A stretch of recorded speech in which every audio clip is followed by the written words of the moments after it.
¿Hasta dónde estamos dispuestos a creer en lo que no vemos, en aquello que la lógica rechaza y la ciencia desestima de plano? ¿Qué fuerza oscura y ancestral puede residir en la misma tierra que pisamos, legada por nuestros ancestros? Una fuerza capaz de cobrar un precio que excede la más retorcida imaginación humana. Lo que están a punto de escuchar, lo que este expediente contiene, no es una fantasía gótica extraída de viejos libros de cuentos, ni un relato de ficción urdido para el entretenimiento morboso.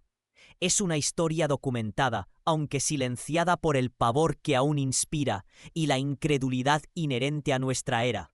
Un caso abierto en los anales de lo inexplicable, que por décadas ha permanecido oculto en las sombras, aguardando el momento propicio para ser revelado. Una tragedia que golpeó el corazón de la Colombia profunda, allá en el año de 1975.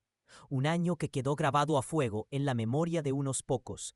En las estribaciones agrestes de la cordillera oriental, envuelta en una neblina perpetua y densa que el sol jamás lograba disipar por completo, como un velo mortuorio tejido por la misma naturaleza, se alzaba la hacienda La Candelaria, una vasta propiedad cafetera que desde los tiempos de la colonia española había sido el bastión inexpugnable de la familia Zambrano.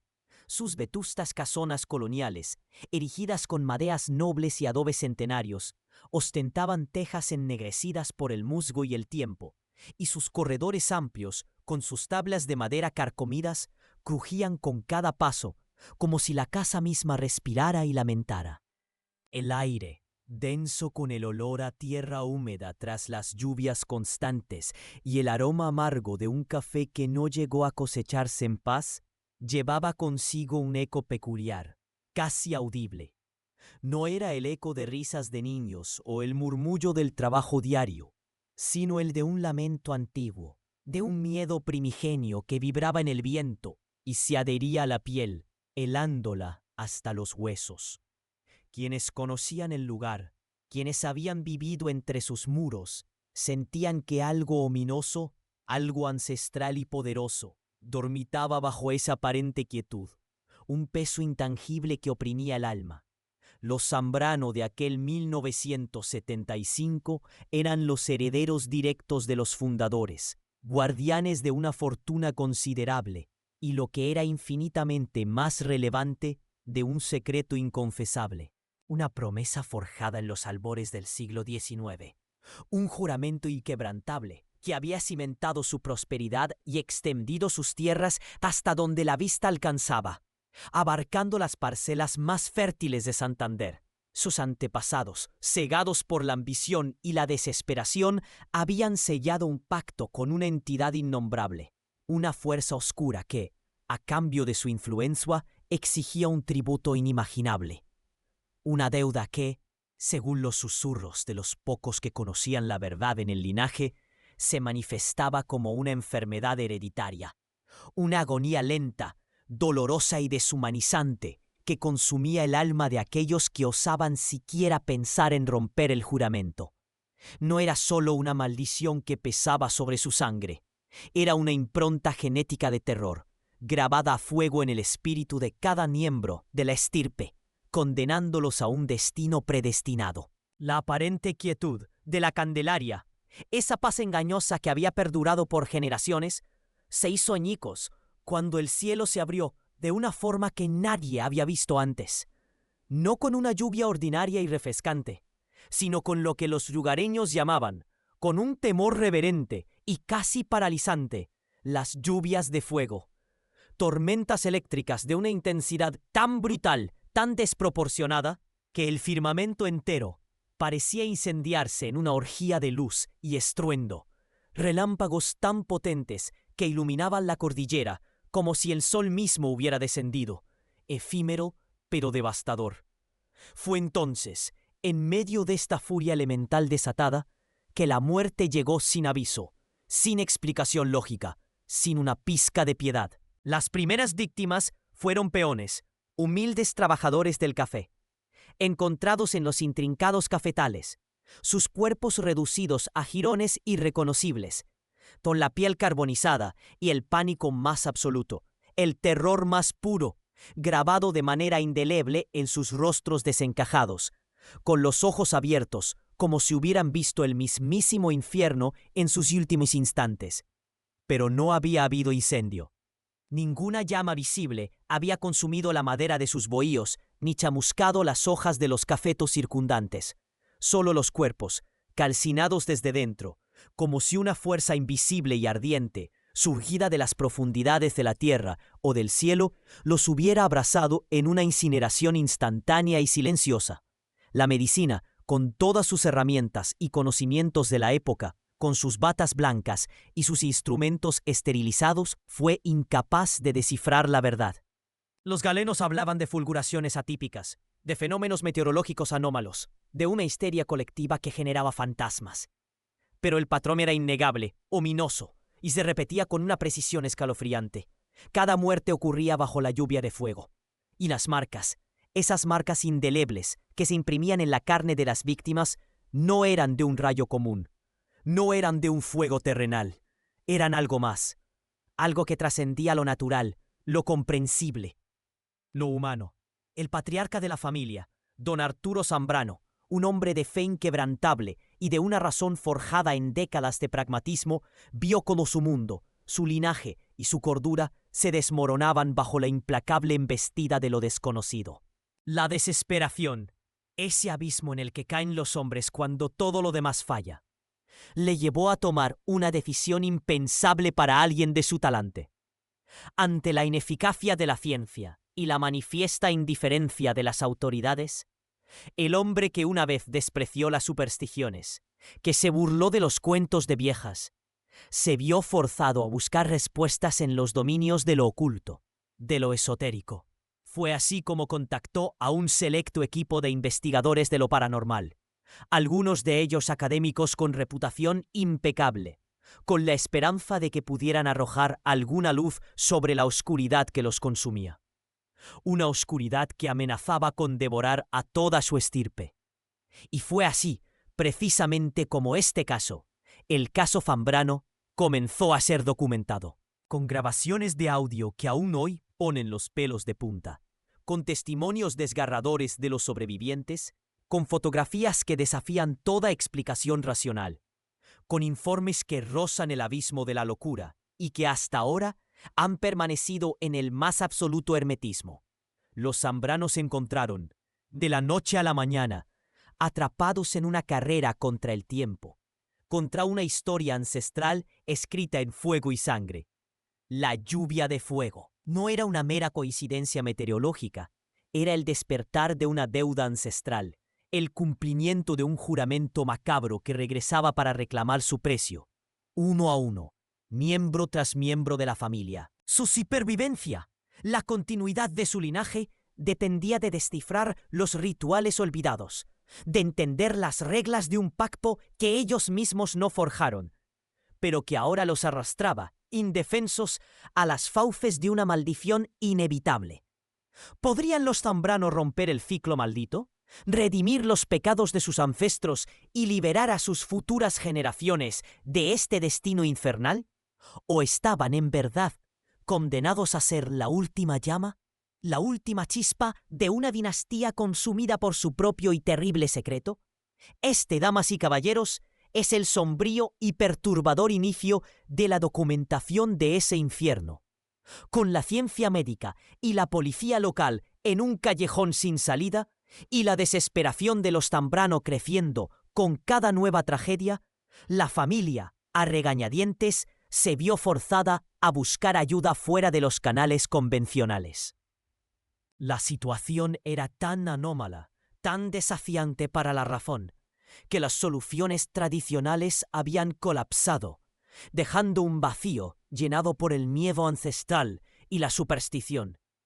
Los cuerpos carbonizados, sin origen de fuego evidente, los rostros petrificados por un horror insondable, clamaban por una explicación que ni médicos forenses ni bomberos podían ofrecer. La hacienda La Candelaria, antes un oasis de prosperidad cafetera, se había transformado en un mausoleo a cielo abierto, un lugar donde el aire vibraba con la memoria del terror. Fue así como entró en escena el doctor Elías Quintana, un nombre que en ciertos círculos académicos y de investigación en Colombia y más allá de sus fronteras, resonaba con un particular matiz. Quintana, nacido en Medellín y formado en algunas de las universidades más prestigiosas del continente y Europa, no era un parapsicólogo al uso, ni un místico en busca de fenómenos sobrenaturales. Al contrario, su reputación se había forjado sobre un cimiento de escepticismo inquebrantable y una metodología científica rigurosa, cualidades que lo distinguían de la maraña de charlatanes que pululan en el ámbito de lo inexplicable. Su campo de especialización principal era la antropología cultural, con un doctorado enfocado en las intrincadas interacciones entre el folclore popular, las creencias ancestrales y los patrones psicológicos y sociales que moldean la vida de comunidades aisladas, especialmente en el contexto rural latinoamericano. Su carrera había sido una odisea intelectual dedicada a desentrañar mitos y leyendas, siempre bajo el microscopio de la razón y la lógica más estricta. Para él, cada relato de lo inexplicable, cada susurro sobre apariciones o maldiciones, era un rompecabezas sociológico, un eco de traumas colectivos no resueltos, la manifestación de fenómenos naturales malinterpretados por mentes predispuestas, o en el peor de los casos, la simulación humana en su faceta más oscura. Nunca lo sobrenatural per se. Elías era, por definición, un escéptico empedernido. No creía en fantasmas que levitan objetos, ni en maldiciones que operan por magia oscura, al menos no en el sentido popular de lo esotérico.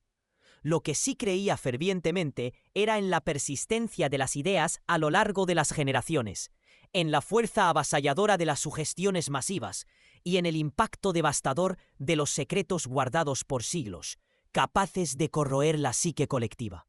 Su metodología era implacable, casi obsesiva: recolectar datos empíricos de forma exhaustiva, analizar testimonios con un ojo clínico para la incongruencia y la mentira, revisar archivos históricos con la minuciosidad de un detective forense y buscar siempre la explicación más racional o más inverosímil o dolorosa que pudiera parecer a primera vista. Para Quintana, si existía una sombra, era siempre producto de la luz que proyectaba un objeto real y tangible. Nunca de una entidad incorpórea o un conjuro ancestral sin base física. Su historial de casos era tan extenso como variado, abarcando desde desapariciones inexplicables en la densidad del Amazonas, atribuidas por los lugareños a duendes o espíritus del monte, que resultaron ser redes de trata de personas o desorientación fatal en la jungla, hasta brotes de enfermedades misteriosas en la Alta Guajira, que tras un análisis químico revelaron envenenamientos lentos por contaminación de acuíferos, y patrones de histeria colectiva en pequeños pueblos andinos confundidos con posesiones demoníacas, que se dilucidaron como efectos de un hongo alucinógeno en el trigo o la liberación de una toxina ambiental. Siempre, con paciencia y una tenacidad casi obsesiva, había logrado desarmar la narrativa sobrenatural, revelando la estructura subyacente de una realidad cruda y a menudo más perturbadora que cualquier fantasía. Esta particular habilidad lo había convertido en el último recurso para situaciones donde la ciencia oficial se encogía de hombros y la fe popular ofrecía solo un consuelo ilusorio. Físicamente, Elías Quintana era un hombre de unos 50 años, de estatura media, con una complexión delgada pero sorprendentemente fibrosa, testimonio de innumerables horas de trabajo de campo en geografías exigentes. Sus ojos, enmarcados por unas gafas de montura fina que rara vez se quitaba, eran agudos y penetrantes, capaces de observar los detalles más ínfimos, de captar la microexpresión de un miedo oculto o la fisura en un relato. Su cabello, entrecano y algo revuelto, le daba un aire de pensador perpetuo, alguien cuyas ideas bullían sin cesar. Vestía de forma práctica y sin pretensiones, camisas de algodón de colores neutros, pantalones de lino y botas de montaña, siempre listo para la exploración, para adentrarse en la tierra, en el polvo de los archivos o en las mentes intrincadas de aquellos que le contaban sus tragedias. Hablaba con una calma serena, su voz baja pero firme, transmitiendo una autoridad nacida no de la arrogancia, sino de un conocimiento profundo y de la confianza inquebrantable en el método científico como único faro en la oscuridad. Cuando recibió la llamada desesperada desde la Candelaria, Quintana inicialmente la consideró un caso más de pánico colectivo o de un brote de enfermedad atípica amplificado por la paranoia. Sin embargo, la persistencia en las descripciones de las víctimas, la ausencia total de una explicación médica coherente o de evidencias de incendio, y sobre todo, el hermetismo ancestral y la resonancia histórica de los Zambrano como una familia de colonos que se había aferrado a sus tierras por siglos, despertaron su curiosidad profesional hasta un punto crítico. Para Elías, cada familia era un microsistema de la sociedad, y los secretos de generaciones, como los que se rumoreaban sobre los Zambrano, eran capas geológicas de información esperando ser excavadas, indicios de pactos sociales, de traumas silenciados. Viajar hasta Santander, adentrarse en las montañas cubiertas por esa niebla perpetua que no disipaba el sol, era para Elías no solo un trabajo, sino un viaje a lo profundo de la psique colombiana, un estudio de campo en tiempo real que prometía desentrañar no solo muertes, sino la misma historia oculta de una región. Su primera acción al llegar a la hacienda no fue buscar fantasmas o invocar espíritus, sino establecer un campamento base para la investigación forense y antropológica. Su maleta no contenía amuletos ni rosarios, sino un equipo sofisticado, grabadoras de audio de alta fidelidad, cámaras fotográficas de gran formato para documentar cada detalle de las escenas, cuadernos para tomar notas meticulosas, con diagramas y croquis, y una pequeña biblioteca portátil con textos sobre historia regional, etnografía de los pueblos originarios de Santander, psiquiatría forense y, crucialmente, tratados de meteorología sobre fenómenos atmosféricos extremos, incluyendo los menos comprendidos como los rayos globulares o las combustiones espontáneas. Para Elías Quintana, la verdad, por más escurridiza que fuera, no residía en las sombras que asustaban a los crédulos, sino en la claridad que la ciencia, la lógica y una observación implacable podían aportar, incluso a las historias más oscuras, irracionales y aparentemente imposibles. El eco de los lamentos, antes una mera sugerencia en el viento de la Candelaria, se había transformado en un coro de pánico. Don Gabriel Zambrano, el patriarca, un hombre de pocas palabras y mucha tierra, vio cómo su mundo se desmoronaba con cada cuerpo inerte que aparecía tras una lluvia de fuego. La medicina convencional, representada por el médico del pueblo, el doctor Rojas, solo ofrecía diagnósticos confusos y miradas de impotencia.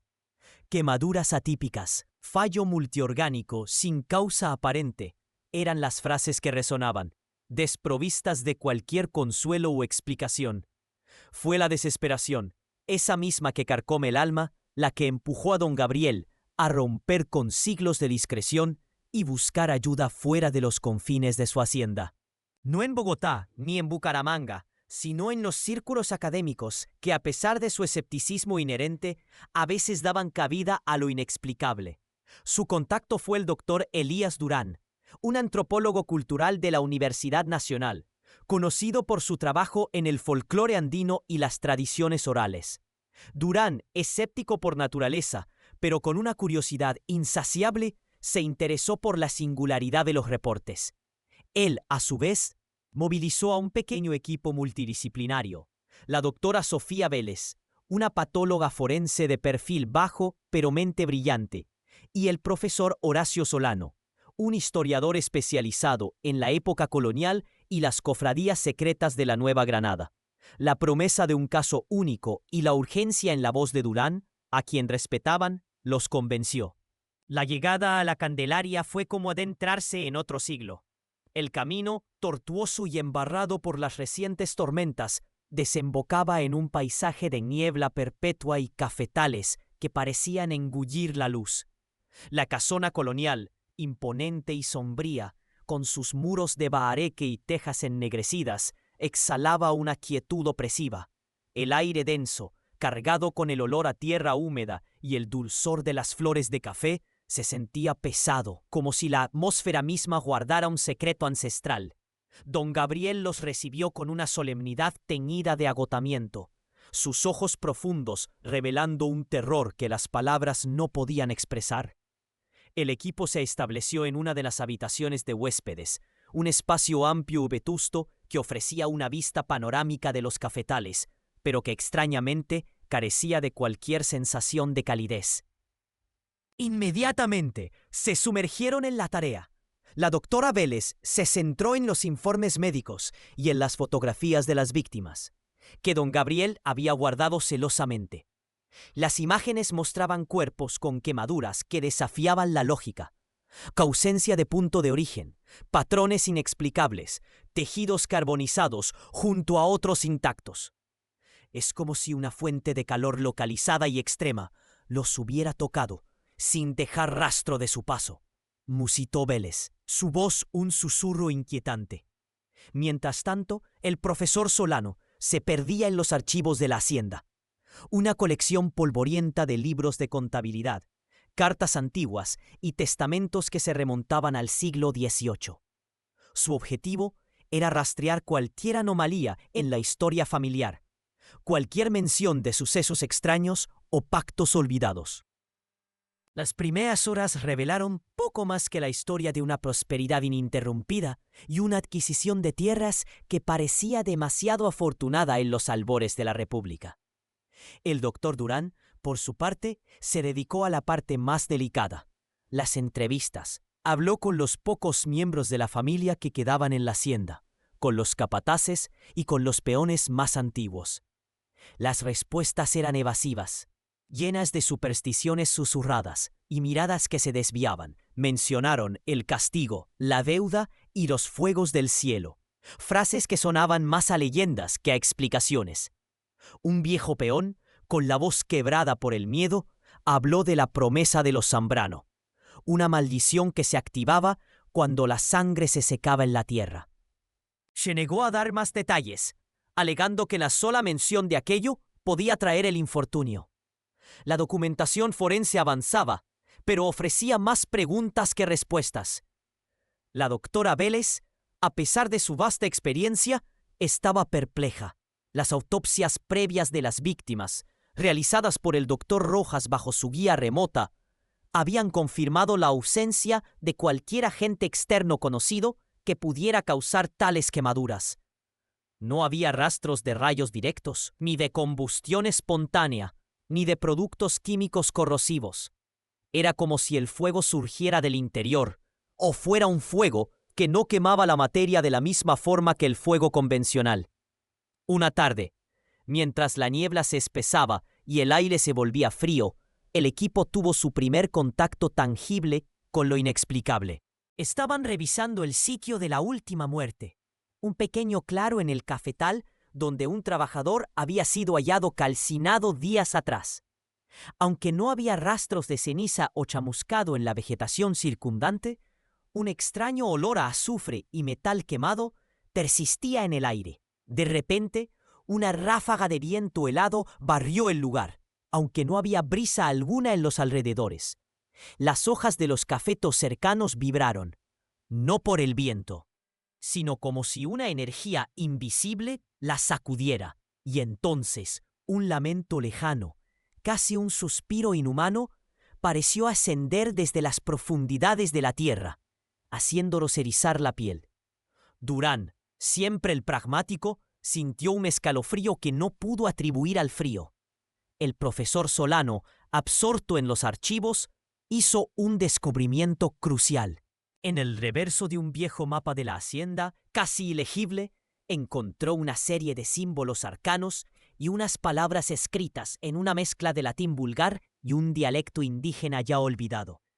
Las palabras parecían referirse a pacto de sangre, tributo de la cosecha y fuego del cielo. Justo debajo, una fecha, 1805. La tensión en la Candelaria no era solo miedo, era la manifestación de una deuda antigua, un secreto que empezaba a susurrar su nombre. La investigación apenas comenzaba, y ya el equipo sentía el peso de una historia que se negaba a permanecer enterrada. La lluvia de fuego no era un fenómeno meteorológico, era un verdugo, y los Zambrano eran su condena. El año de 1975, en la hacienda La Candelaria, comenzó con la promesa de una cosecha abundante. Los cafetos, que se extendían como un mar verde esmeralda bajo la niebla perpetua, estaban cargados de frutos rojos, anunciando prosperidad. La vida transcurría con el ritmo pausado y predecible de las fincas cafeteras de Santander, marcada por el canto de los pájaros al amanecer y el crepitar de la leña al anochecer. Los Zambrano, encabezados por don Eleuterio, el patriarca de 72 años, supervisaban las labores con la misma diligencia de sus antepasados, ajenos, o quizás deliberadamente ciegos al ominoso telón de fondo que su historia familiar había tejido sobre esas tierras. Pero el ciclo natural, en la Candelaria, siempre estuvo entrelazado con fenómenos que desafiaban la razón. Cada año, con la llegada de la estación lluviosa, la región era azotada por lo que los lugareños llamaban las lluvias de fuego. No eran tormentas eléctricas comunes. El cielo no solo se partía en dos con el estruendo de los truenos, sino que parecía incendiarse, con relámpagos de una intensidad y un color inusitados, y un calor sofocante que impregnaba el aire, incluso antes de que la lluvia cayera. Los abuelos contaban que era el aliento de la tierra liberándose, una purga del cielo que, si bien siempre había sido temida, nunca había sido verdaderamente destructiva, más allá de la fuerza del propio vendaval. Sin embargo, ese agosto de 1975, la primera de las lluvias de fuego trajo consigo algo que la memoria colectiva de la región no registraba. El día había sido pesado, con una humedad pegajosa y un silencio denso que presagiaba la tormenta. Al caer la tarde, el cielo se volvió de un púrpura oscuro, casi negro, y los primeros relámpagos rajaron la penumbra. Don Ramón, uno de los capataces de la hacienda, un hombre de 50 años curtido por el sol y la faena, había salido a revisar unos canales de desagüe cercanos al viejo trapiche. No volvió. Fue su esposa, doña Consuelo, quien lo encontró al amanecer, tirado junto al muro de piedra del trapiche, empapado por la lluvia que había cesado. El espectáculo era dantesco. El cuerpo de don Ramón no presentaba heridas visibles por golpes o caídas. Su ropa, aunque húmeda, no estaba desgarrada ni chamuscada en el sentido convencional. Sin embargo, su piel estaba carbonizada en grandes parches, como si una ráfaga de calor abrasador lo hubiera envuelto sin dejar rastro de llama o fuente de combustión. Sus ojos estaban abiertos, fijos en el cielo aún nublado, reflejando un terror primordial, incomprensible. Los primeros en llegar fueron los otros trabajadores, luego los Zambrano. El pánico se extendió como una pólvora invisible. Don Eleuterio, a pesar de su edad, fue el primero en reaccionar, enviando a buscar al médico del pueblo vecino. El doctor Herrera, un hombre pragmático y acostumbrado a las dolencias del campo, examinó el cuerpo con una mezcla de perplejidad y horror. No había signos de impacto de rayo, no había olor a humo o a carne quemada en el ambiente circundante que justificara las quemaduras de tercer y cuarto grado que cubrían casi el 40% del cuerpo. Las arterias y venas superficiales, extrañamente, parecían intactas bajo la piel quemada. Era como si el fuego hubiera surgido de su interior o lo hubiera abrazado sin dejar huella en el entorno. La explicación oficial fue un fulminante ataque cardíaco agravado por un posible golpe de calor durante la tormenta. Una versión que ni el propio doctor Herrera creía por completo. Pero los Zambrano, aferrados a la lógica para no ceder al miedo, la aceptaron a regañadientes. Se llevó a cabo un funeral apresurado, casi en secreto, mientras el aire de la Candelaria se volvía más denso, cargado no solo de la humedad de las lluvias, sino de una tensión inexpresable. El eco de los lamentos de doña Consuelo parecía vibrar en los viejos corredores, un recordatorio constante de que algo ominoso se había despertado. La calma fue efímera. Menos de una semana después, Con la llegada de la segunda lluvia de fuego de aquella cosecha, el horror se repitió. Una joven recolectora de café, Rosalba, de 19 años, fue encontrada a la mañana siguiente, cerca de la quebrada que serpenteaba por la parte baja de la hacienda. Las circunstancias eran idénticas a las de don Ramón. Cuerpo quemado sin incendio, pánico grabado en el rostro y la misma imposibilidad médica de dar una explicación coherente. No había cenizas, no había árboles carbonizados alrededor, solo la muchacha, consumida por una fuerza invisible que parecía emanar del propio aire durante la tormenta. La incredulidad dio paso a la histeria. Los trabajadores, ya recelosos de la hacienda y sus antiguos ñumullos, comenzaron a hablar de maldiciones, de espíritus que reclamaban su tributo. Algunos empacaron sus pocas pertenencias y huyeron, sin importarles la paga o la cosecha. Otros, los más arraigados a la tierra, se confinaron en sus viviendas, negándose a salir durante las tormentas. Don Eleuterio intentó mantener el orden, pero la grieta del miedo ya se había abierto de par en par. La ciencia, la lógica, la razón, se estrellaban una y otra vez contra la realidad de esos cuerpos sin explicación.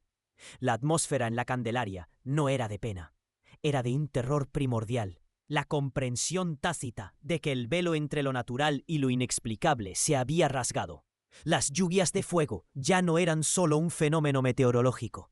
Se habían convertido en un presagio de muerte, un mensajero de una deuda que la familia Zambrano creía enterrada en el tiempo. La investigación de los extraños eventos en la hacienda La Candelaria nos llevó de la ciencia forense a la arqueología histórica. Los cuerpos carbonizados, sin una fuente de ignición aparente, desafiaban toda explicación racional. La medicina convencional se había declarado impotente.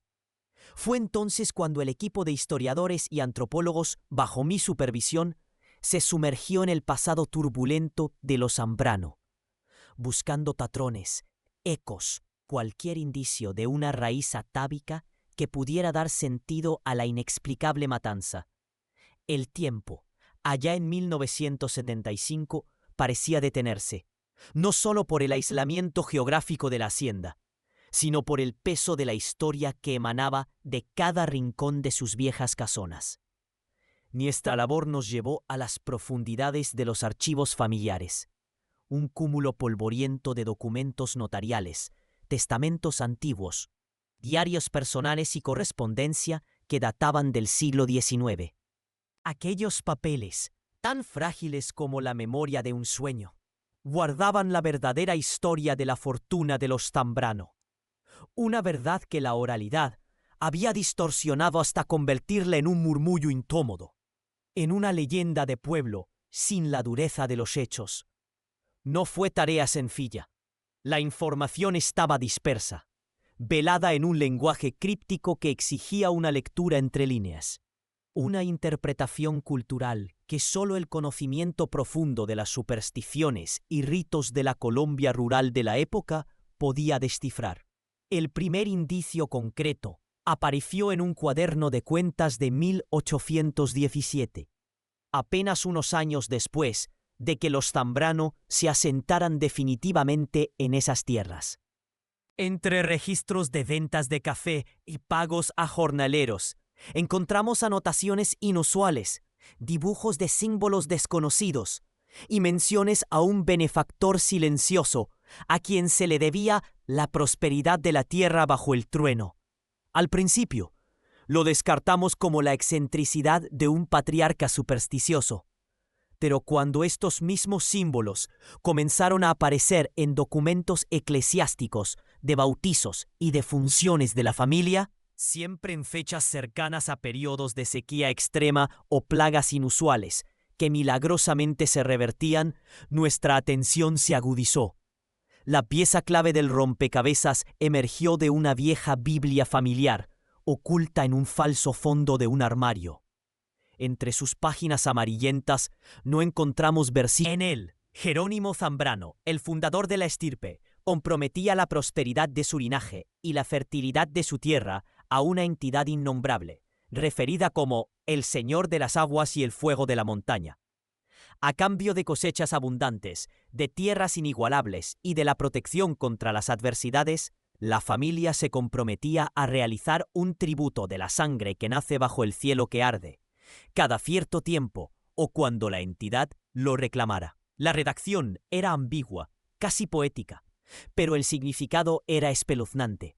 La lluvia de fuego, las tormentas eléctricas que azotaban la región con una ferocidad inaudita durante la época de cosecha, no eran meros fenómenos meteorológicos.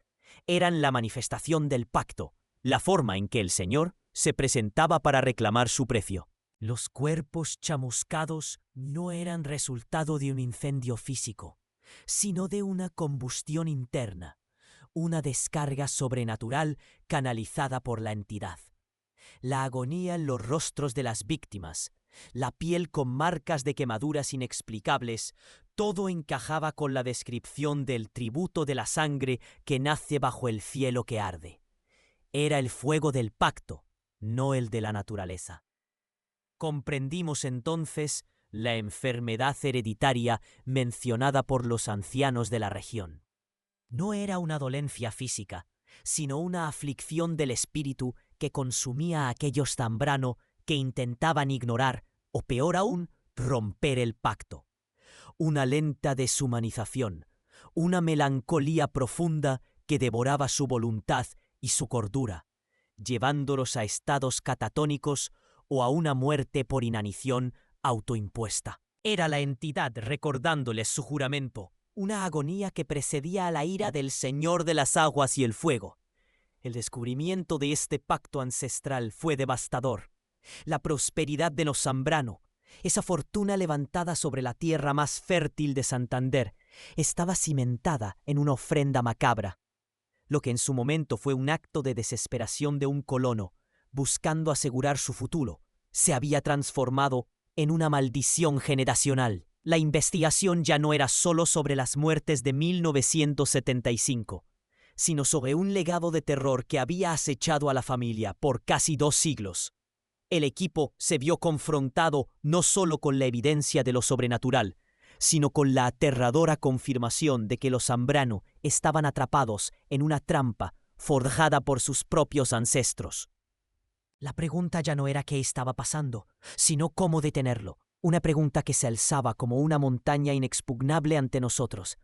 Y el tiempo seguía corriendo.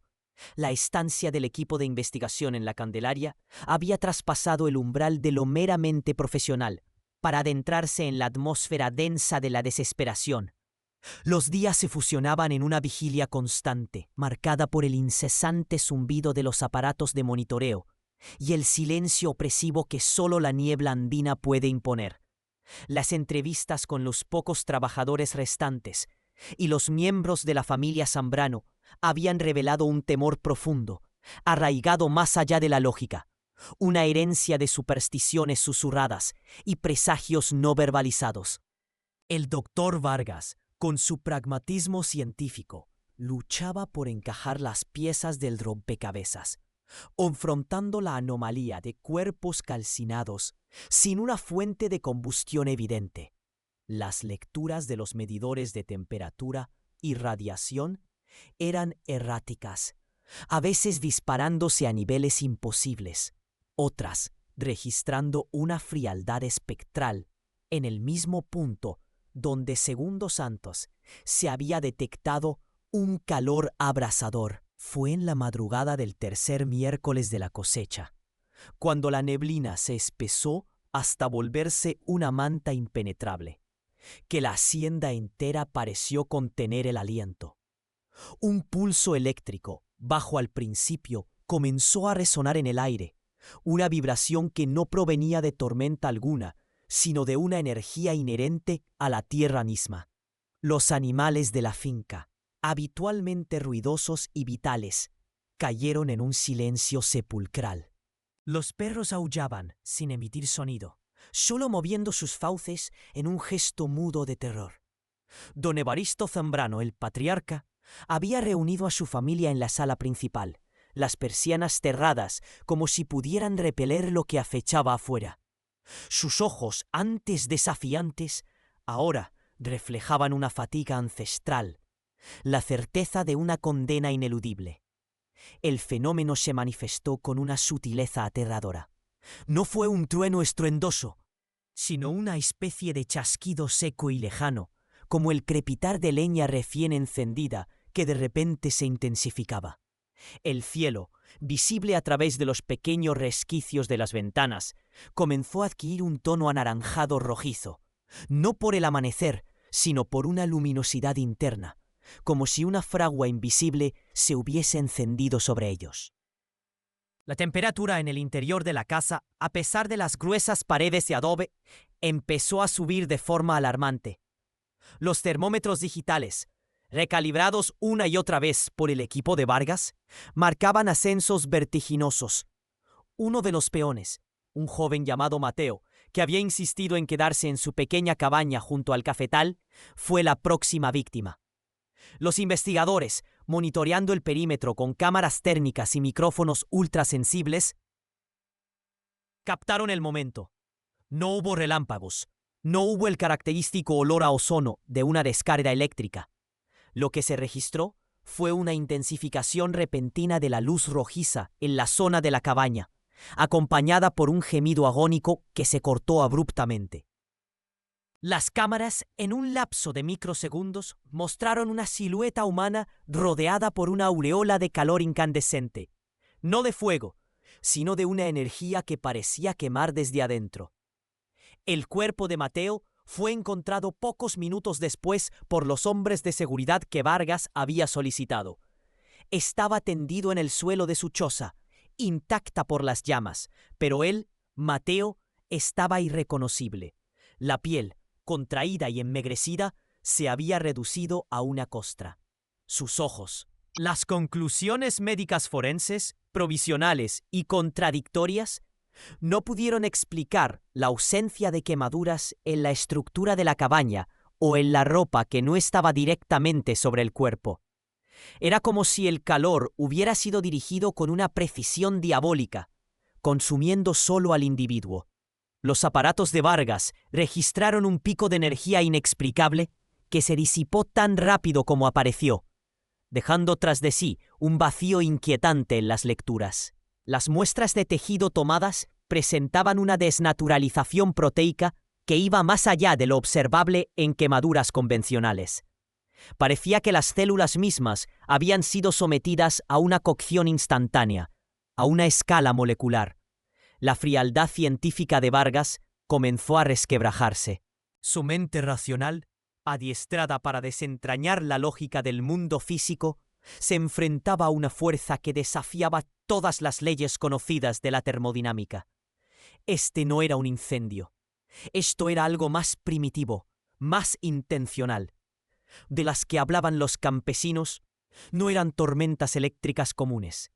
Eran la manifestación visible de un poder invisible, de una deuda que reclamaba su tributo con una crueldad metódica. Don Evaristo, al ver el informe preliminar sobre Mateo, cayó de rodillas. Susurró palabras en un dialecto antiguo, palabras que el equipo de investigación no pudo comprender, pero cuya desesperación era universal. El ciclo se había acelerado. Las muertes ya no eran esporádicas. El fenómeno se había manifestado con una frecuencia alarmante, y cada nueva víctima era un eslabón en una cadena de sacrificios que el pacto ancestral exigía. La entidad, lo que quiera que fuese, había despertado por completo, y su apetito era insaciable. El tiempo para descifrar el juramento se agotaba con cada vida que se evaporaba bajo esa lluvia incandescente. La lucha ya no era contra una malvisión abstracta, sino contra una presencia tangible, hambrienta, que se movía entre la neblina y los cafetos, eligiendo a sus víctimas con una precisión escalofriante. La investigación se profundizó. El doctor Elías Montes, un renombrado historiador y etnofolclorista, reconocido por su rigor académico y su escepticismo ante lo inexplicable, se vio, sin embargo, arrollado por la fuerza innegable de lo que se desplegaba en la hacienda La Candelaria. Había trasladado su vida al corazón de esas montañas santanderianas, sumergiéndose por completo en los polvorientos y claustrofóbicos archivos de la familia Zambrano. Su refugio se convirtió en una pequeña habitación atestada de volúmenes centenarios, cartas amarillentas, diarios personales con caligrafía desvanecida y libros de contabilidad que, más allá de cifras y cosechas, ocultaban una crónica siniestra. El tiempo se disolvió en días y noches interminables, iluminados solo por la débil luz de una lámpara de queroseno, mientras el doctor Montes desentrañaba un legado de sombras. El hallazgo no fue una revelación única y contundente, sino la paciente y meticulosa reconstrucción de un mosaico. Trozos de información dispersos en generaciones de documentos, cada uno ofreciendo una pista velada, una alusión críptica a una realidad insoportable. En antiguos títulos de propiedad, Montes leyó sobre la inusual fertilidad de la tierra, donde el gran abuelo que habita bajo el cerro.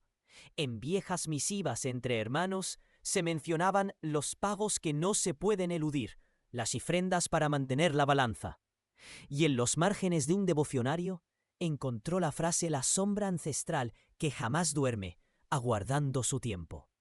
El lenguaje, un castellano colonial ya casi olvidado, apuntaba a un pacto no con deidades cristianas ni con acuerdos terrenales, sino con algo mucho más antiguo, un poder telúrico que precedía la conquista, un espíritu elemental de la tierra misma, invocado en un momento de desesperación absoluta por los primeros Zambrano, cuando el hambre y la enfermedad amenazaban con extinguir su linaje.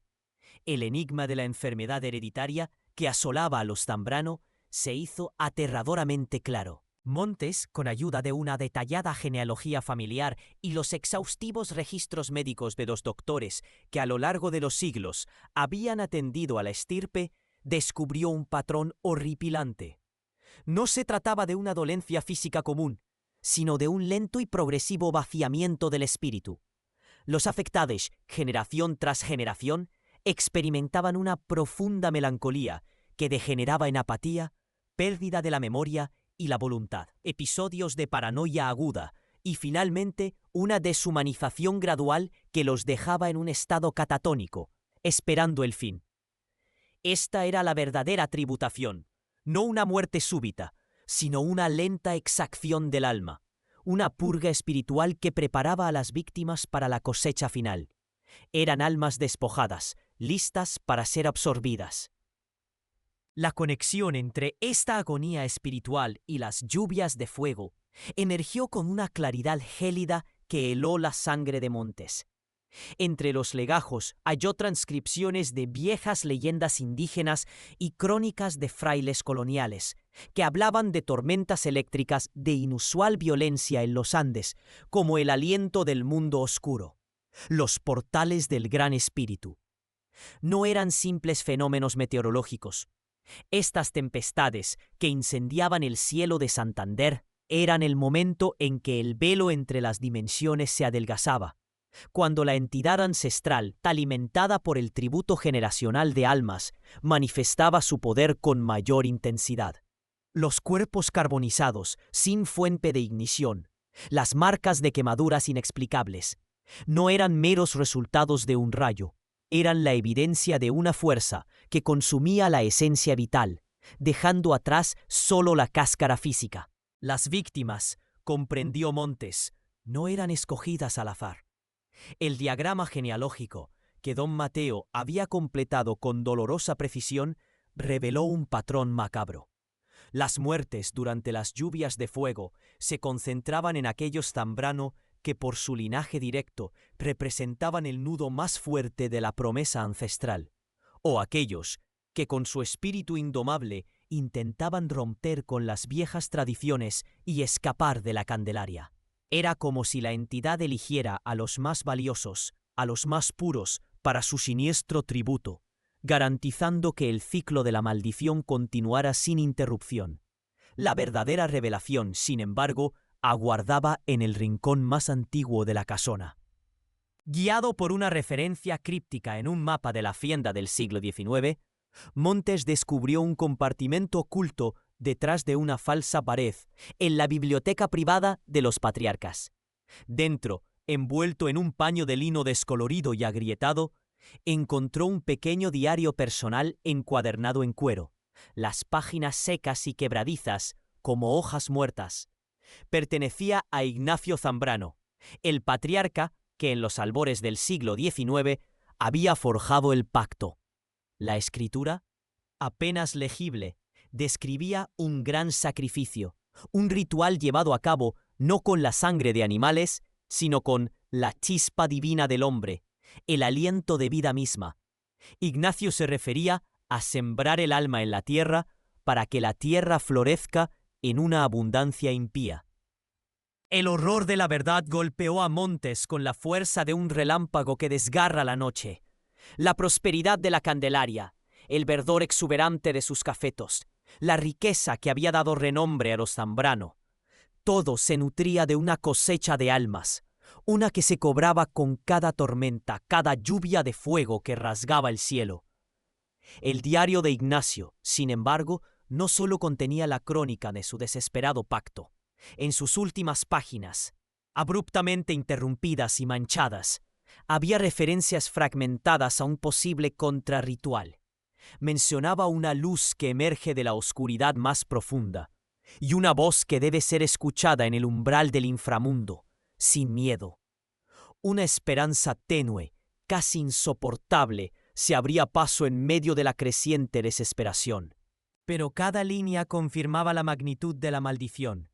La Candelaria no era solo el escenario, era el receptáculo, la manifestación física del pacto, con su niebla perpetua y su silencio opresivo sirviendo como un velo para la presencia insidiosa. Los lamentos que se creían ecos del viento, ahora se comprendían como las voces de aquellos atrapados, sus almas convertidas en abono para una prosperidad impía. La próxima lluvia de fuego se acercaba implacablemente, y con ella la certeza de una nueva recolección. El tiempo se agotaba para los Zambrano, atrapados en una trampa forjada por sus propios ancestros. Y el doctor Montes, un académico, se hallaba en la encrucijada de un horror que excedía toda razón. El aire en la Candelaria se había vuelto tan denso que parecía pesar sobre los pulmones. Una mezcla de humedad, miedo y el persistente olor a algo quemado que nadie podía explicar. Tras semanas de investigación, de revisar códices carcomidos por el tiempo y escuchar los murmullos de los más ancianos del clan, el doctor Eliseo Rojas, con la mirada grave y la voz tensa, convocó a la familia Zambrano. La revelación estaba a punto de caer sobre ellos como un rayo más de la lluvia de fuego. La clave, comenzó Rojas, proyectando unas viejas diapositivas descoloridas sobre una sábana improvisada en la sala principal.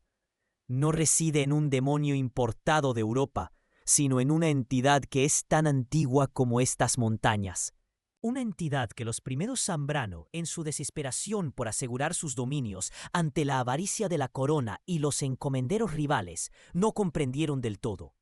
La hacienda La Candelaria no fue solo una adquisición de tierras, fue un pacto con el custodio de la tierra, una antigua deidad prehispánica, latente bajo estas cordilleras, que prometía una prosperidad sin igual a cambio de un tributo constante, la energía vital de la tierra y de sus protectores. Los Zambrano. La sala se sumió en un silencio sepulcral, solo interrumpido por el chirrido de la silla del patriarca, don Ricardo, quien escuchaba con los ojos entrecerrados, como si cada palabra fuera una punzada en su alma. El pacto original, continuó el doctor, señalando un glifo apenas visible en un pergamino ancestral, no demandaba sangre humana, al menos no directamente como lo entendemos.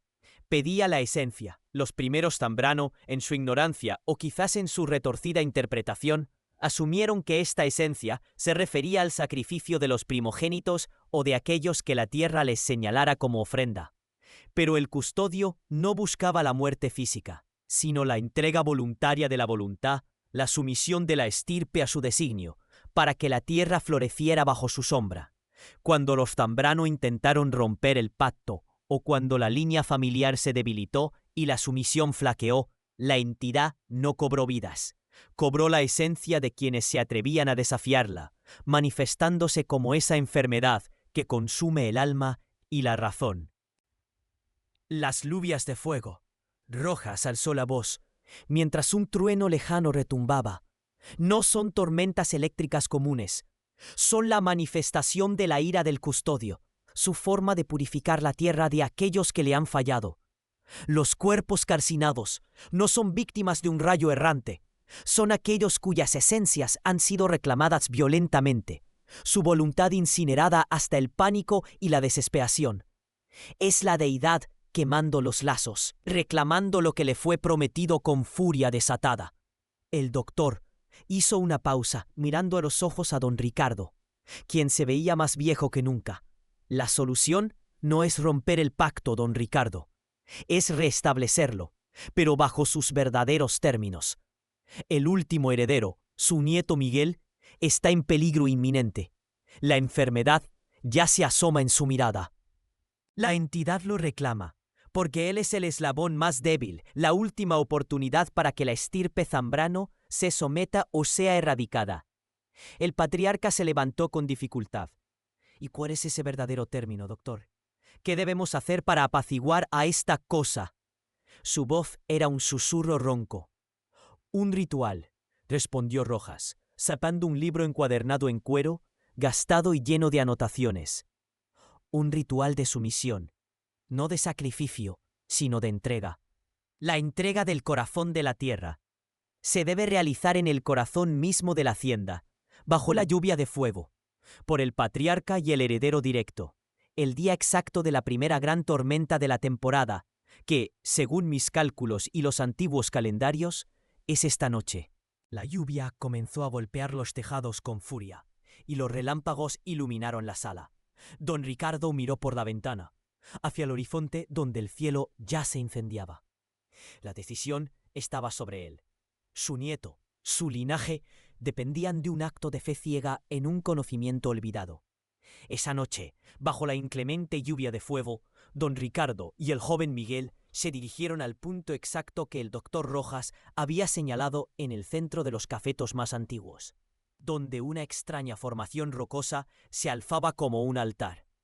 El viento aullaba y los relámpagos se sucedían sin tregua, convirtiendo la hacienda en una silueta fantasmagórica contra el cielo en llamas.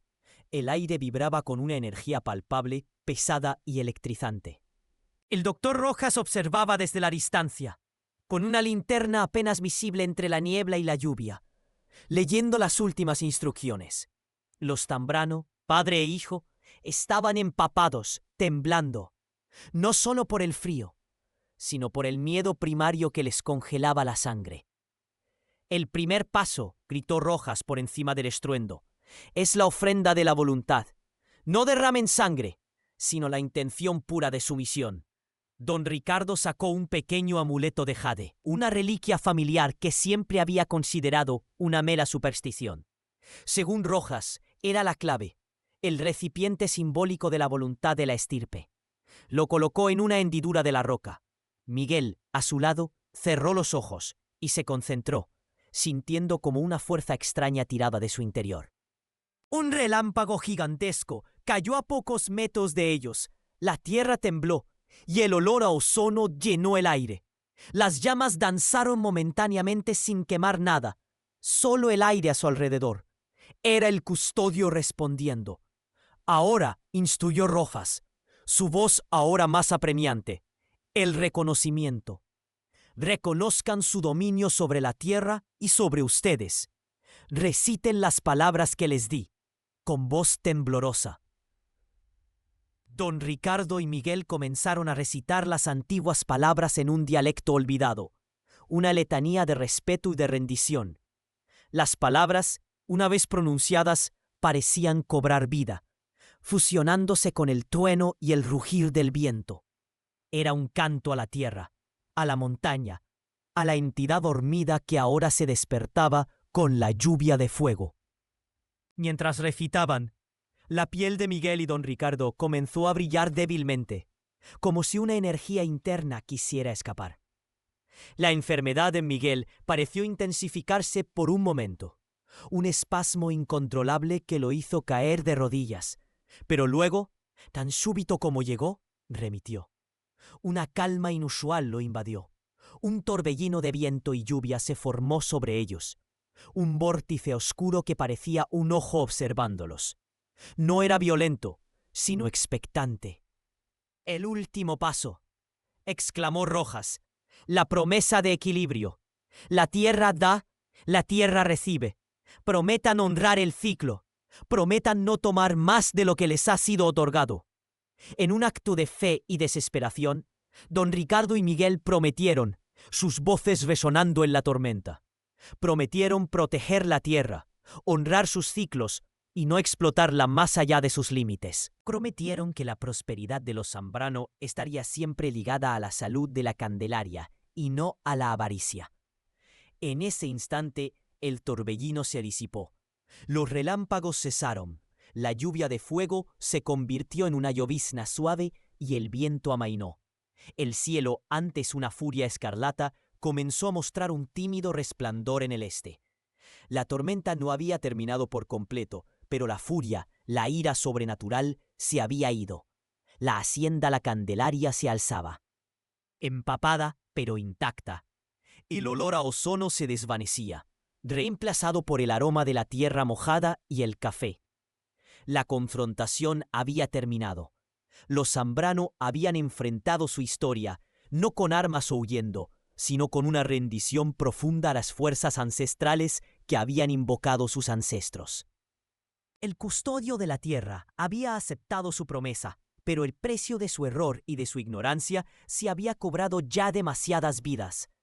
El silencio que siguió no fue de paz absoluta, sino de una tregua precaria, un recordatorio de que algunas deudas jamás se saldan por completo, solo se renegocian.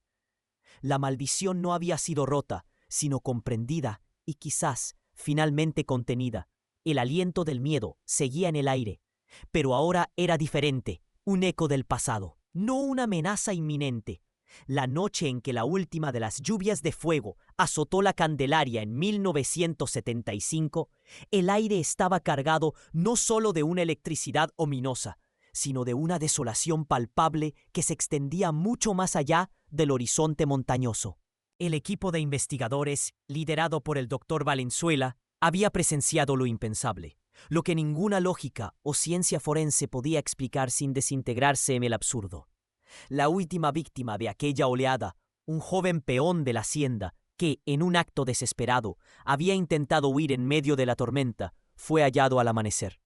Su cuerpo, reducido a una cáscara chamuscada, presentaba las mismas marcas de combustión interna, las mismas expresiones de terror petrificado, a pesar de la ausencia total de cualquier foco de incendio o fuente de calor externa.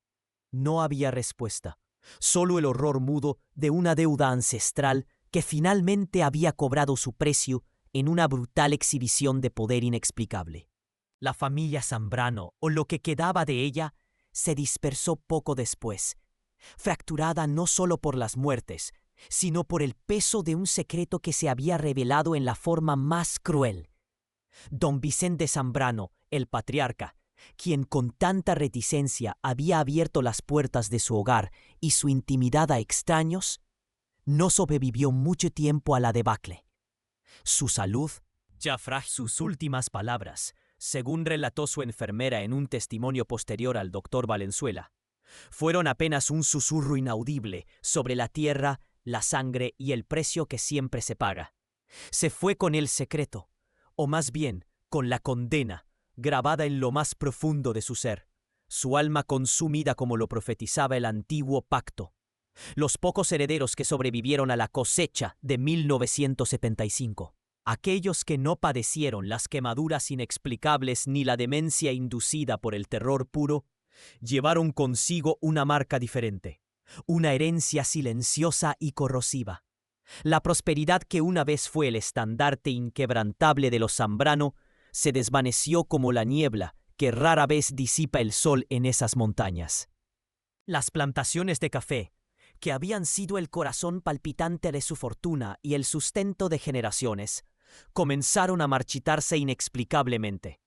Las tierras, antaño tan fértiles y productivas que habían justificado el sacrificio primigenio, se volvieron reacias a dar fruto, y las plagas, antes controladas con la sabiduría de años, Se ensañaron con una ferocidad inusual y devastadora. Los rumores entre los campesinos y las gentes de los pueblos vecinos no tardaron en surgir, susurros cargados de temor reverencial, sobre una tierra que se había vuelto estéril, no por agotamiento o mala gestión, sino por una fatiga espiritual, una maldición tan antigua como las rocas que formaban la montaña, que se había incrustado en el mismo suelo de la Candelaria. Hacienda la Candelaria, el venerable pilar de su linaje y mudo testigo de un siglo de secretos, fue vendida por una miseria pocos años después, con la deshonra de una familia rota cerniéndose sobre ella. Los nuevos propietarios, ajenos a la carga sobrenatural que llevaba consigo cada piedra, cada viga de madera y cada árbol de la propiedad, intentaron revivir su esplendor. Pero los cafetos se negaron tercamente a florecer con la misma abundancia, y las historias de sombras que se deslizaban por los corredores vacíos, de lamentos que el viento traía desde la profundidad de la noche, o de una pesada sensación de opresión en los rincones más antiguos de la casona, se hicieron cada vez más persistentes e insoportables. Eventualmente, también ellos abandonaron la propiedad, dejándola caer en un olvido que aún hoy la consume, una ruina solitaria que se desmorona bajo el peso de su propia historia. El doctor Valenzuela y su equipo nunca publicaron sus hallazgos de manera formal en revistas académicas convencionales.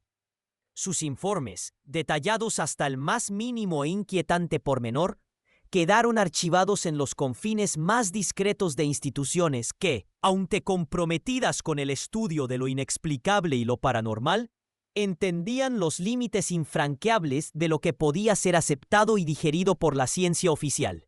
La conclusión del doctor, plasmada en sus notas personales que fueron póstumamente descubiertas por sus colegas, era ineludible y desoladora. Los Zambrano habían pagado la cuota de un pacto que trascendía por completo la comprensión humana, una deuda que se manifestaba en una lluvia de fuego, metafórica y literalmente infernal, un ritual de purga que la entidad, cuyo nombre no se atrevieron a pronunciar en sus documentos para no invocarla, había reclamado, había demandado con una exactitud macabra. No fue una maldición, sino el cumplimiento de un contrato ancestral, una verdad aterradora. La leyenda de las lluvias de fuego y los Zambrano perdura en las montañas de Santander. Una advertencia susurrada de generación en generación sobre los peligros inefables de los pactos oscuros, de la prosperidad que se forja a costa del alma y de la implacable memoria de la tierra que guarda los secretos de sus habitantes. Se dice que en las noches de tormenta más intensas, cuando los relámpagos iluminan intermitentemente las ruinas abandonadas de la Candelaria, aún se pueden ver destellos de luz rojiza danzando entre los cafetos secos y moribundos, como brasas moribundas de un fuego primigenio que se niega a extinguirse por completo. Y si uno escucha con la atención y el valor suficientes, el viento trae consigo el eco distante de un grito ahogado, el lamento de aquellos que no lograron escapar del infierno que ellos mismos o sus ancestros invocaron y que ahora reside en cada partícula de aquel lugar. Este caso, el de los Zambrano, nos recuerda de forma contundente que hay fuerzas en este mundo que desafían toda nuestra comprensión, pactos antiguos que anclan el mal en la realidad tangible, y que la historia, lejos de ser un mero relato del pasado para los libros, es un ser vivo que respira en los rincones olvidados, un testigo silencioso de horrores que se niegan a morir. Es un testimonio escalofriante de que no todas las deudas se saldan con dinero o poder, y que algunos precios se pagan con fuego y sangre, a través de generaciones que ni siquiera conciben el origen de su tormento. En el Terror Escondide nos dedicamos con rigor y respeto a desenterrar estas verdades ocultas, a dar voz a los casos que la historia oficial ha preferido silenciar y relegar al olvido. Casos como el de los Zambrano, donde lo sobrenatural se entrelaza de manera indisoluble con lo humano, dejando una cicatriz imborrable en el alma de un lugar y su gente. Si esta inmersión en lo inexplicable ha resonado profundamente con usted, le invitamos a acompañarnos en nuestra continua búsqueda de lo perturbador, lo que acecha en las sombras de lo real, Le pedimos que considere fervientemente suscribirse a nuestro canal para no perderse ninguna de nuestras futuras investigaciones y descubrimientos. Active la campana de notificaciones para ser el primero en descubrir los nuevos misterios que revelamos. Déjenos un me gusta si el trabajo que hacemos para documentar el terror más profundo le parece valioso y necesario. Y comparta este episodio con aquellos que, como nosotros, se atreven a mirar más allá del velo de lo aparente. Porque el terror, el verdadero terror, no es una fantasía infantil. Es una sombra persistente que habita en los rincones más oscuros de nuestra historia y nuestra realidad, esperando el momento justo, la debilidad precisa para revelarse de nuevo. Y en el terror escondido, estamos aquí, con la cámara y el micrófono listos, para documentarlo con la seriedad que merece. Hasta nuestro próximo encuentro con lo indecible.